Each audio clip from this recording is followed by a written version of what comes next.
Assalamualaikum warahmatullahi wabarakatuh. Saya Nadia Yumina Calista dengan NIM G0024-096 dari kelompok B9. Saya akan menjelaskan tentang 4 anatomi, yaitu anatomi mandibula dan musculus masticatoris. Kemudian yang kedua adalah anatomi musculus regio antebrachi dan juga regio manus. Kemudian yang ketiga adalah anatomi artikulasi genu dan juga anatomi dari os femur.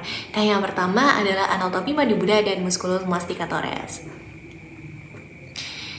Sebelumnya perlu kita ketahui contoh dari kasusnya. Daniel adalah seorang siswa SMP. Ia sempat tertusuk paku saat bermain di lapangan dan hanya membilas dengan air mengalir. Setelah itu, dia mengaku sulit menggerakkan rahangnya dan terasa kaku, tak bisa membuka mulut.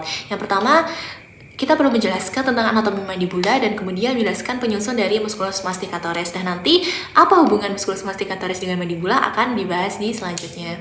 Yang pertama adalah mandibula. Nah, apa itu mandibula? Apa itu tulang mandibula? Di mana letaknya tulang mandibula dan apa fungsi dari tulang mandibula? Nah, yang pertama adalah letak dari mandibula. Mandibula merupakan salah satu tulang yang menyusun os cranium, dan mandibula ini termasuk dari tulang viscerocranium. Jadi di os cranium itu terdapat neurocranium dan juga viscerocranium. Nah, neurocranium itu merupakan tulang-tulang yang melindungi bagian otak, dan viscerocranium itu tulang-tulang yang melindungi visceral atau organ-organ bagian kepala bagian anterior. Nah, ini mandibula itu merupakan salah satunya. Nah, di mana sih letaknya mandibula? Nah, mandibula itu di situ yang warna merah-merah ini. Nah, kemudian fungsinya dari mandibula ini adalah untuk mengunyah. Jadi di antara semua tulang kranium, jadi mandibula ini satu-satunya tulang yang bebas bergerak. Nah, mandibula ini berfungsi ketika mengunyah. Jadi dia untuk menggerakkan rahang ya, untuk mengunyah. Nah, yang selanjutnya dilihat dari sisi lateral, mandibula ini akan berartikulasi atau bersendi dengan tulang lain. Nah, artikulasi atau sendinya ini dinamakan dengan articulatio temporomandibular. Nah, letaknya di situ. Nah, mandibula ini akan berartikulasi dengan tulang temporal sesuai dengan namanya temporomandibular. Nah, yang selanjutnya bangunan-bangunan penting. Jika dilihat dari sisi anteriornya, ada bangunan penting yang pertama, processus coronoideus. Processus itu merupakan suatu tonjolan. Nah, kemudian yang selanjutnya adalah mental foramen. Foramen itu merupakan suatu lubang yang kemudian selanjutnya adalah ramus of mandibula. Yang ramus mandibula ini yang menyusun bagian lateral atau sisi lateral dari mandibula. Kemudian yang selanjutnya adalah mental tuberculus dan juga mental protuberans. Jadi mental protuberans ini yang membentuk dagu bagian depan ya. Nah, kemudian ada ramus mandibula lagi. Jadi di dua sisi itu, sisi lateralnya itu dibentuk oleh ramus. Nah, kemudian ada processus condylaris. Processus condylaris dan processus coronoideus ini letaknya itu bersisian, namun yang di bagian anterior itu processus coronoideus dan yang di bagian posterior itu processus condylaris. Nah, selanjutnya tadi kembali ke mental foramen. Mental foramen ini merupakan suatu lubang yang akan dilalui oleh arteri mentalis, vena mentalis, dan juga nervus mentalis.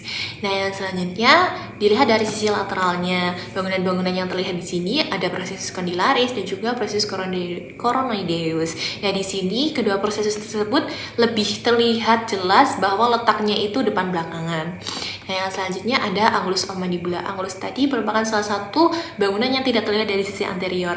Nah, angulus mandibula ini dibentuk dari ramus mandibula dan juga body atau korpus dari mandibula. Nah, jadi angulus ini merupakan suatu sudut yang dibentuk dari ramus dan juga korpusnya. Nah, kemudian ada mandibular notch, merupakan suatu cekungan yang dibentuk dari processus condylaris dan juga processus coronoideus. Nah, tadi yang berartikulasi dengan tulang temporal adalah processus condylaris. Nah, yang selanjutnya angulus mandibula ini nanti akan menjadi pelekatan dari ligamentum spinomandibolare. Selanjutnya dari inferior posterior. Inferior posterior itu seperti dari bagian bawah tapi bagian dalam gitu. Dan yang pertama ada foramen mandibular. Nah, tadi seperti foramen mental, foramen mandibula ini tentunya akan dilalui oleh beberapa arteri vena nervus seperti arteri alveolaris inferior, vena alveolaris inferior, dan juga nervus alveolaris inferior. Nah, kenapa dinamakan alveolaris inferior? Kenapa tidak dinamakan mandibular? Karena arteri vena nervus ini nanti akan berhubungan dengan gigi. Gigi itu bahasa latinnya alveolar, dan ini gigi itu gigi yang berada di mandibular itu merupakan gigi bawah atau gigi inferior, makanya dinamakan alveolaris inferior. Nah, kemudian yang selanjutnya ada alveolaris arcus atau arcus alveolar, merupakan suatu penyudutan yang dibentuk oleh gigi-gigi tadi. Kemudian selanjutnya ada fossa submandibular dan juga fossa sublingual. Nah, yang selanjutnya adalah kelompok musculus masticatori. Nah, sebelumnya apa sih hubungan musculus masticatori ini dengan mandibula dan juga kasus di depan tadi? Nah, yang pertama, musculus masticatori ini berfungsi untuk menggerakkan mandibula saat mengunyah. Jadi, ketika musculus masticatori terluka, kita mungkin tidak bisa menggerakkan mandibula, tidak bisa menutup maupun tidak bisa membuka. Nah, yang pertama, musculus masticatori ini tersusun dari 4 musculus utama, yaitu yang pertama adalah musculus masseter, kemudian musculus temporalis, kemudian musculus lateral pterygoid, ada yang upper head dan juga lower head, dan juga musculus medial pterygoid. Nah, yang selanjutnya adalah attachment atau proximal distal dari musculus tersebut atau penempelan dari musculus tersebut. Yang pertama adalah musculus masseter.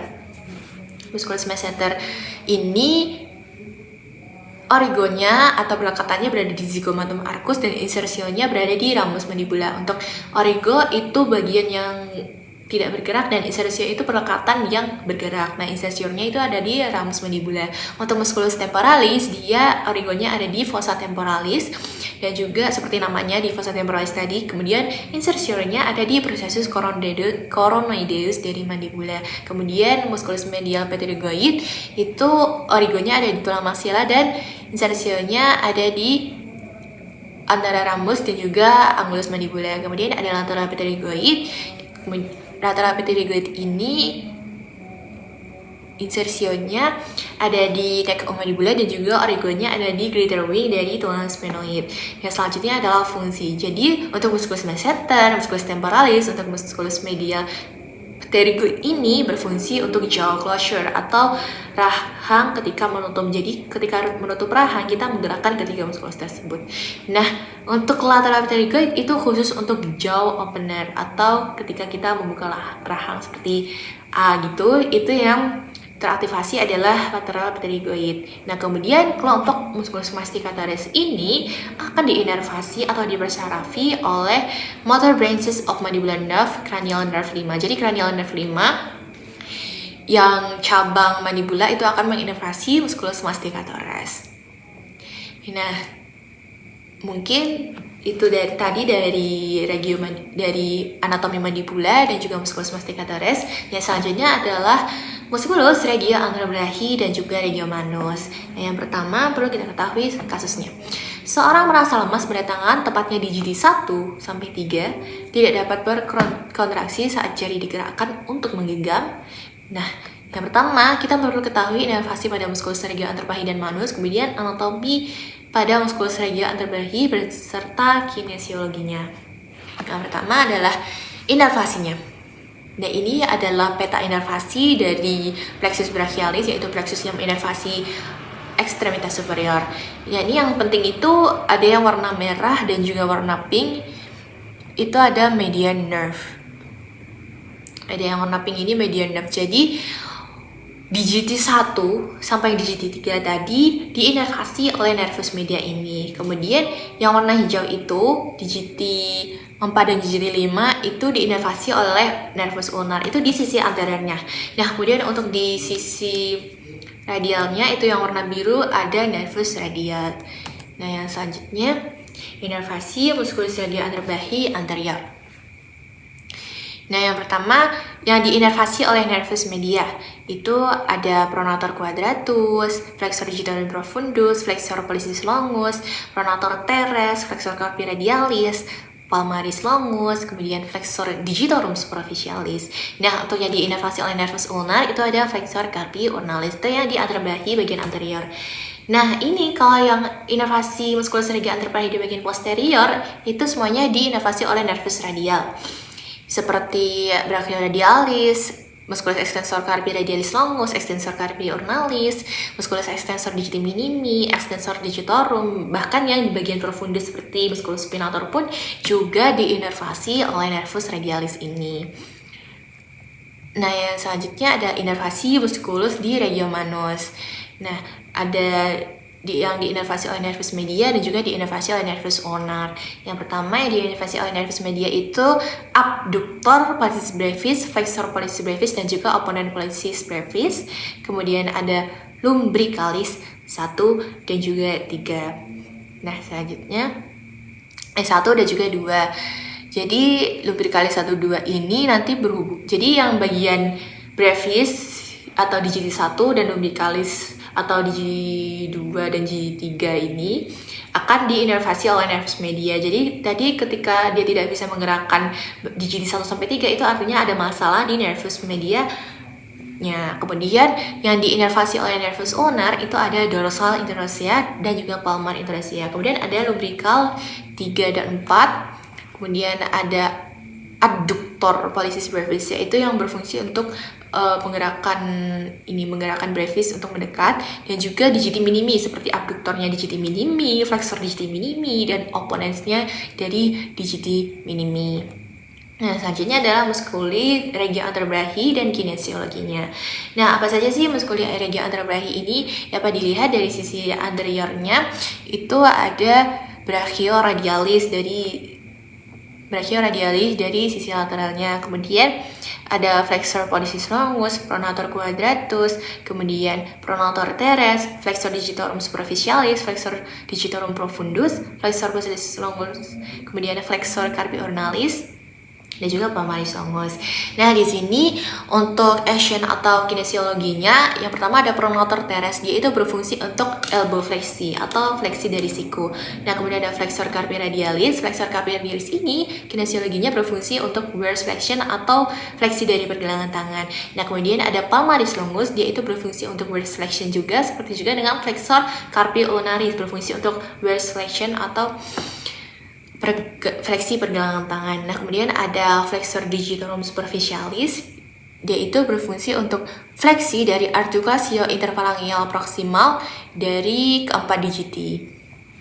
Nah, kemudian yang selanjutnya ada anterobrachi lagi, tapi ini yang bagian profundus, yaitu ada flexor digitorum profundus, itu untuk fleksi articulatio interphalangeal bagian distal dari keempat digiti, dari digiti 1 sampai digiti 4. Kemudian ada flexor pollicis longus yang digunakan untuk fleksi pergelangan tangan, dan juga pronator quadratus yang digunakan untuk varus pronation atau pronasi dari pergelangan tangan.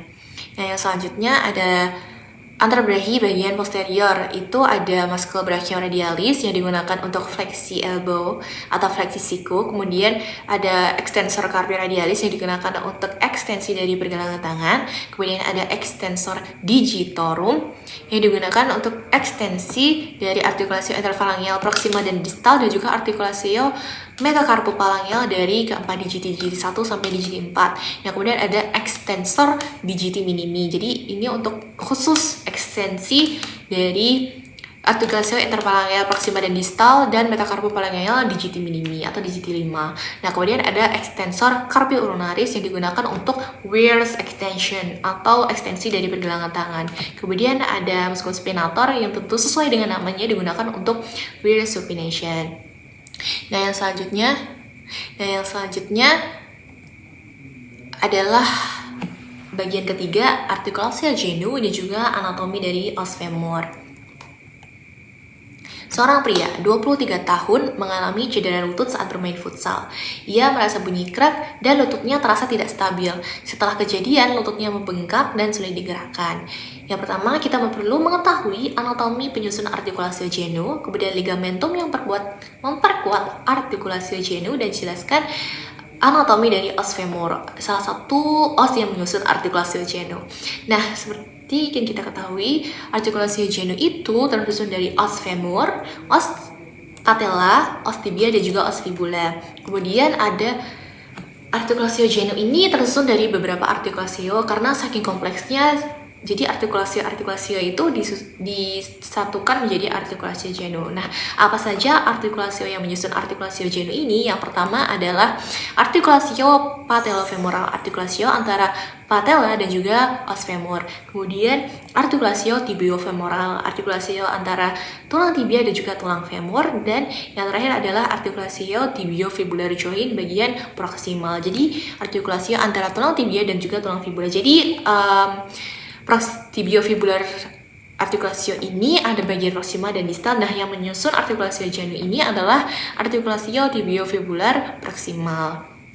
Kemudian, apa saja ligamentum yang berbuat artikulasio genu tersebut? Ada 4 ligamentum penting. Yang dilihat dari sisi anterior, kita dapat melihat ACL dan juga PCL. ACL itu anterior cruciate ligament dan juga posterior cruciate ligament. Nah, untuk dari sisi posteriornya, kita juga dapat melihat anterior dan posterior cruciate ligamennya, tapi kita bisa melihat lebih jelas kedua ligamen lagi, yaitu di bagian lateral dan bagian medial, yaitu ligamen lateral kolateral dan juga ligamen medial kolateral. Nah, selanjutnya adalah anatomi dari os femur. Nah, dari sisi anterior, os femur ini merupakan salah satu tulang di ekstremitas inferior yang dia itu merupakan salah satu tulang terbesar dari bagian tubuh manusia. Nah, os femur ini kenapa tulangnya itu besar dan kenapa tulangnya itu begitu panjang? Karena os femur ini nanti digunakan untuk menopang tubuh kita. Jadi os femur ini tentulah harus kuat dan juga harus besar gitu ya. Nah, yang pertama bangunan pentingnya adalah head of femur atau caput femoris. Nah, caput femoris nanti akan bersendi atau berartikulasio dengan tulang kokse membentuk artikulasio kokse atau hip, artikulasio hip. Nah, artikulasio hip ini menggabungkan antara head of femur atau caput femur dengan acetabulum dari os kokse. Jadi bentuknya itu seperti bola dan juga socket ball joint gitu. Nah, ini sifat dari artikulasionya adalah globoid, jadi bisa bergerak kemana-mana. Nah, di caput femur itu ada yang namanya fovea for ligament of head atau fovea capitis femoris. Nah, fovea capitis femoris ini nanti akan menjadi pelekatan dari ligamen capitis femoris. Kemudian bangunan penting lainnya adalah neck of femur atau column femur. Nah, kemudian bangunan penting lainnya itu ada penonjolan di bagian superior dan inferiornya itu ya, yaitu dinamakan trochanter. Kalau yang di superior itu karena dia lebih besar dinamakan greater trochanter atau trochanter mayor, dan kalau yang di bagian inferior itu karena dia lebih kecil dia dinamakan lesser trochanter atau trochanter minor. Nah, di sisi anterior ini, di antara kedua trochanter itu terbentuk suatu garis yang dinamakan linea intertrochanterica. Nah, itu kemudian di bagian diafisisnya itu ada shaft of femur atau body dari femur atau corpus femurnya. Nah, kemudian di bagian epifisis yang distal ini ada yang namanya lateral epicondylus dan juga medial epicondylus. Jadi itu seperti penonjolan gitu ya di bagian lateral juga bagian medialnya. Nah, di antara lateral epicondylus dan medial epicondylus itu ada bagian yang halus yang akan digunakan sebagai perlekatan dari os patella yang dinamakan fascias of patella. Kemudian dari sisi posteriornya, bangunan-bangunan penting yang tidak terlihat dari sisi anterior tadi adalah crista intertrochanterica. Kalau di sisi anterior tadi terdapat linea intertrochanterica, di sisi posterior terdapat crista intertrochanterica. Nah, crista ini merupakan suatu peninggian di antara greater trochanter dan juga lesser trochanter. Nah, kemudian bangunan lainnya seperti gluteal tuberosity dan juga pectineal line. Gluteal tuberosity nanti akan menjadi insersio dari musculus gluteus maximus dan juga pectineal line ini akan menjadi insersio dari musculus pectineus. Kemudian ada bangunan khas yaitu linea aspera. Nah, selain itu ada popliteal surface yang merupakan cekungan gitu ya dari lanjutan linea aspera tadi. Nah, kemudian ada medial condylaris dan juga lateral condylaris. Nah, medial condylaris dan lateral condylaris ini di tengahnya itu membentuk sebuah cekungan dinamakan fossa intercondylaris yang nanti akan ditempati oleh tibia gitu, oleh tuberositas dari tibia. nih fossa intercondylaris.